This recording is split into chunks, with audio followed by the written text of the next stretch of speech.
ఒకనాడు జామీందారుల దగ్గర జాగీర్దారుల దగ్గర వేలాది ఎకరాల భూములను దాదాపుగా 25 లక్షల ఎకరాల భూములను సేకరించి కాంగ్రెస్ పార్టీ అసైన్మెంట్ పట్టాల రూపంలో భూమి లేని నిరుపేదలైన దళితులకు గిరిజనులకు బలైన వర్గాలకు అసైన్మెంట్ భూములను ఇచ్చింది.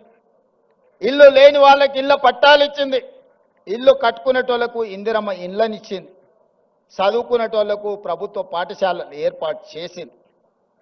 ఇవాళ ప్రభుత్వాల దగ్గర భూములు లేవు పంచడానికి. ఉన్నది ఉన్నట్టు కుండ బద్దలు కొట్టి నేను చెప్తున్నా. ఇవాళ వాళ్ళ పేపర్లో రాస్తున్నారు రేవంత్ రెడ్డి పంచడానికి భూములు లేవన్నాడు. చూసినావా ఆయన ఆలోచన ఎట్లుందో. నేను వాళ్ళని అడగదలుచుకున్నా. ప్రతి దళితునికి 3 ఎకరాలు ఇస్తున్నారు. 10 ఏళ్ళు ఉన్నారు, ఎవరికన్నా ఇచ్చిర్రా? మీరు 3000 ఎకరాల ఫామ్ హౌజులు కట్టుకున్నారు, కానీ ఏ దళిత బిడ్డ కన్నా 3 ఎకరాల భూమి ఇచ్చిర్రా? ఇది ఒకటే ప్రశ్న అడగదలుచుకున్నా. ఒక ఆయనకు ఎర్రవల్లిలు ఉంటుంది, ఇంకొక ఆయనకు జన్వాడలు ఉంటుంది, ఇంకొక ఆయనకు మోయినాబాద్ దగ్గర ఉంటుంది, వాళ్ళ ఆడబిడ్డకు శంకర్పల్లి దగ్గర ఉంటుంది. 100 ఎకరాల ఫామ్ హౌజులు అయితే మీకు వచ్చినాయి, కానీ మా దళితులకు 3 ఎకరాల భూమి వచ్చిందా? సూటి ప్రశ్న. ఇంతకంటే ఎక్కువ నేను విమర్శించదలుచుకోలే. మీకు వార్తలు రాయడం, విశ్లేషణ చేయడం వచ్చా? అన్యాయాన్ని ప్రశ్నించడం తెలుసా?